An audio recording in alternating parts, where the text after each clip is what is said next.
Hello అండి, నమస్తే అందరికి. నా పేరు Chandu. Welcome to personal finance by Chandu. So ఇవాళ వీడియోలో మనం ఇన్వెస్ట్మెంట్ 1 ఇయర్ లేట్ గా స్టార్ట్ చేస్తే ఎంత నష్టం జరుగుతుంది మీకు అనేది చూద్దాం. సో నేను నా కొలీగ్స్ తో ఫ్రెండ్స్ తో మాట్లాడుతున్నప్పుడు ఒరే ఎస్ఐపి వేయి, స్టెప్ అప్ ఎస్ఐపి వేయి అని చెప్తే నెక్స్ట్ ఇయర్ నుంచి స్టార్ట్ చేస్తాను, ఇయర్ టైట్ గా ఉంది, లేదంటే ఒక 2 ఇయర్స్ తర్వాత స్టార్ట్ చేస్తాను అని చెప్తున్నారు అనమాట. సో యూజువల్లీ చాలా మంది అలాగే ఉంటారు. సో మనం ఇన్వెస్ట్మెంట్స్ కి వచ్చేసరికి ఎప్పుడు ముందు మీరు బడ్జెటింగ్ వేసుకోండి. బడ్జెటింగ్ వేసుకుని మీరు ఎంత అమౌంట్ ఇన్వెస్ట్ చేద్దామని అనుకున్నారో మంత్ స్టార్టింగ్ లో ఆ అమౌంట్ ఇన్వెస్ట్ చేసేయండి.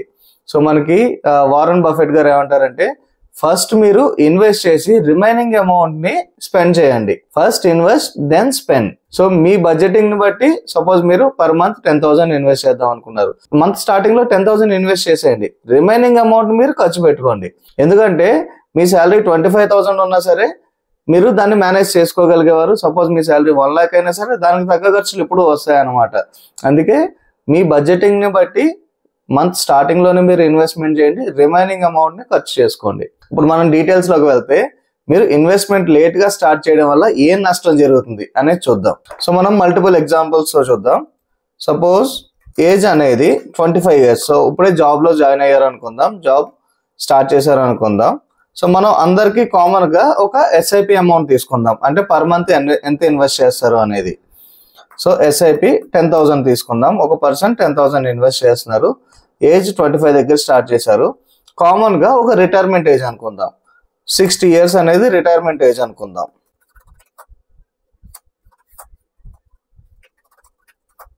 ఏ ఏజ్ లో స్టార్ట్ చేసి ఎంత వెల్త్ క్రియేట్ అవుతుంది అనేది చూద్దాం. దాంతోపాటు మనం నార్మల్ ఎస్ఐపికి స్టెప్ అప్ ఎస్ఐపికి ఎంత డిఫరెన్స్ వస్తుందో కూడా చూద్దాం. ఇవాళ మనం ఏం చేద్దామంటే, ఒక పర్సన్ 25 years ఉన్నప్పుడు జాబ్ స్టార్ట్ చేశారు అనుకుందాం, ఒక 25,000 తో. సో కామన్ రెఫరెన్స్ గా పర్ మంత్ 10,000 ఇన్వెస్ట్ చేయడం స్టార్ట్ చేశారు. అండ్ రిటైర్మెంట్ ఏజ్ వచ్చి కామన్ గా 60 years అనుకుందాం. సో ఇక్కడ మనకి 25 years ఉన్న వ్యక్తి రిటైర్మెంట్ 60 వరకు అయితే 35 years పాటు ఇన్వెస్ట్ చేస్తారు. అప్పుడు నేను అతనికి ఇన్వెస్ట్మెంట్ స్టార్ట్ చేయమంటే ఇంకా బోల్డ్ టైం ఉంది కదా, 30 years ఉన్నప్పుడు చేద్దాంలా అనుకుందాం. సో అలా మనం మల్టిపుల్ ఎగ్జాంపుల్స్ చూద్దాం. ఇప్పుడు పర్ మంత్ ఇన్వెస్ట్మెంట్ అనేది 10,000 అనుకుందాం. ఎక్స్పెక్టెడ్ రిటర్న్ అనేది లాంగ్ టర్మ్ లో 12 to 15% ఈజీగా వస్తుంది. అండ్ హయ్యర్ సైడ్ లో 18% వచ్చినా సరే ఆశ్చర్యపోకర్లేదు. బట్ సింపుల్ గా 12% అనుకుందాం. ఓకే, టైం పీరియడ్ వచ్చేసరికి 35 years ఇన్వెస్ట్మెంట్ అనుకుందాం, ఎందుకంటే తన రిటైర్మెంట్ కి వెళ్ళడానికి ఇంకా 35 years ఉంది. అప్పుడు మీకు ఎంత వెల్త్ క్రియేట్ అవుతుంది? 6.5 crores క్రియేట్ అవుతుంది అప్రాక్సిమేట్ గా. ఓకే, సో అదే అతను స్టెప్ అప్ ఎస్ఐపి చేశాడు అనుకోండి, ఎందుకంటే ఏజ్ తో పాటు తను కంపెనీలో వర్క్ చేసినప్పుడు తనకి గ్రోత్ కూడా ఉంటుంది. సపోజ్ ఈ ఇయర్ 25,000 శాలరీ అయితే నెక్స్ట్ ఇయర్ వచ్చేసరికి 28,000 అవ్వచ్చు. ఓకే, సో అతను స్టెప్ అప్ ఎస్ఐపి కూడా పెట్టుకున్నాడు అనుకుందాం. 10,000 ఇన్వెస్ట్మెంట్, యాన్యువల్ స్టెప్ అప్ అనేది ఎంత పర్సెంట్? 10% అంటాం కానీ, సో 10% అలా గ్రో చేసుకుంటూ వెళ్తే అతనికి 40 years 50 years వచ్చేసరికి అది lakhs లో ఉంటుంది ఇన్వెస్ట్మెంట్. ఇనిషియల్ టెన్యూర్ లో అది ఈజీనే, ఎందుకంటే 10% గ్రోత్ చేసుకుంటూ ఉంటే నెక్స్ట్ ఇయర్ సెకండ్ ఇయర్ ఏమవుతుంది? 10,100. నెక్స్ట్ ఇయర్ ఏమవుతుంది? ఇంకొక 10,100 కి ఇంకో 10%. ఇనిషియల్ ఏజ్ లో మనం ఈజీగానే వేయగలం. ఏజ్ పెరిగే కొద్దీ రెస్పాన్సిబిలిటీస్ పెరుగుతూ ఉంటాయి కాబట్టి ఐడియల్ గా వేయలేము. సో నేను యావరేజ్ గా ఒక 5% స్టెప్ అప్ తీసుకుంటాను, డీసెంట్ అనమాట. సో ఎక్స్పెక్టెడ్ రిటర్న్ 12% ఉంచాను. మన టైం పీరియడ్ వచ్చి 35 years పెట్టాను. ఇక్కడ స్టెప్ అప్ ఎస్ఐపి పెడితే ఎంత అవుతుంది? 10 crores అవుతుంది. So normal without step up అయితే ఎంత అయింది? 6.5 crores. ఎంత డిఫరెన్స్ ఉందో చూడండి. ఎందుకంటే మనం గ్రాడ్యువల్ గా మనీని ఇంక్రీజ్ చేసుకుంటూ వెళ్తున్నాం కాబట్టి మీకు అంత గ్రోత్ ఉందన్నమాట. సో నెక్స్ట్ అదే పర్సన్ 25 years అప్పుడు కాకుండా 26th year లో ఇన్వెస్ట్ చేశాడు. అప్పుడు ఏమవుతుంది? సేమ్ ఎస్ఐపి అమౌంట్ తో స్టార్ట్ చేశాడు అనుకుందాం. సో అప్పుడు ఏజ్ ఇది 26 years అయితే ఇన్వెస్ట్మెంట్ టెన్యూర్ అనేది 34 years. ఇప్పుడు 1 year తగ్గిద్దాం. సో 1 year తగ్గిస్తే స్టెప్ అప్ ఎస్ఐపిలో 8.78 crore.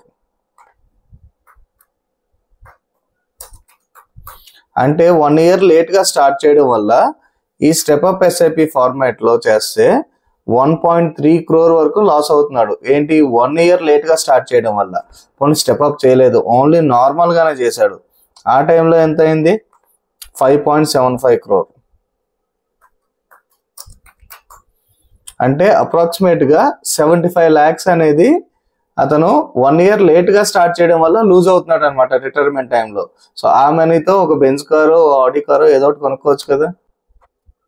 అదే 5 years లేట్ గా స్టార్ట్ చేశాడు అనుకుందాం, 25 కాకుండా 30 అప్పుడు స్టార్ట్ చేశాడు, సేమ్ ఎస్ఐపి అమౌంట్ తో స్టార్ట్ చేశాడు.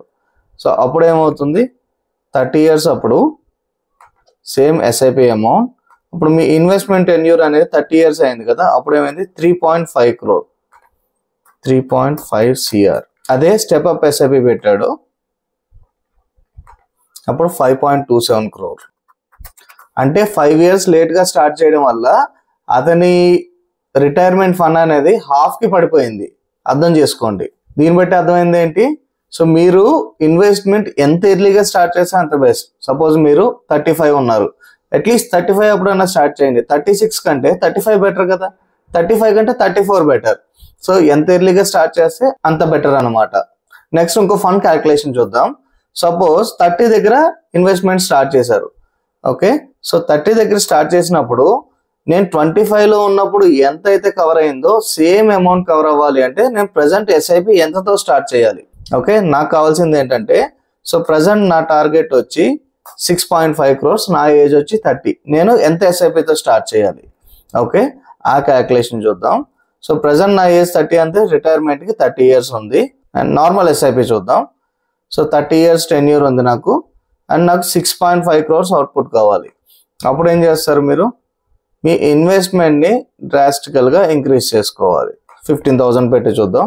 అప్పుడు ఏమైంది 5.3 crore, 17,000 పెట్టాను 6 crore, 18,000 పెట్టాను 6.35 crore. అప్రాక్సిమేట్ గా మ్యాచ్ అయింది కదా. అంటే 18,500 తో మీరు ఇన్వెస్ట్మెంట్ స్టార్ట్ చేస్తే మీరు 25 years ఉన్నప్పుడు ఎంతైతే వెల్త్ క్రియేట్ అయిందో సేమ్ అదే వెల్త్ క్రియేట్ అవుతుంది. సపోజ్ మీరు 35 లో ఉన్నారు, 35 లో ఉండి 15,000 ఎస్ఐపి స్టార్ట్ చేశారు, అప్పుడు ఎంత వెల్త్ క్రియేట్ అవుతుందో చూద్దాం.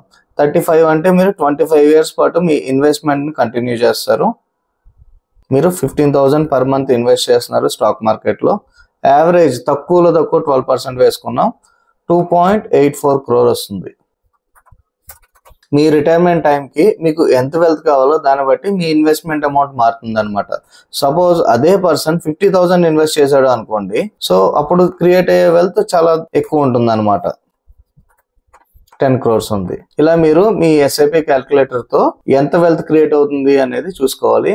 ఇక్కడ మీరు మోస్ట్ ఇంపార్టెంట్ పాయింట్ ఏంటంటే, మీరు ఎంత టైం ఇన్వెస్ట్ చేస్తున్నారు అనేది చాలా ఇంపార్టెంట్. మీరు 500 తో స్టార్ట్ చేయండి, 100 rupees తో అయినా స్టార్ట్ చేయండి. మీరు ఎంత లాంగ్ ఇన్వెస్ట్ చేస్తే అది అంత కాంపౌండ్ అవుతుంది అనమాట.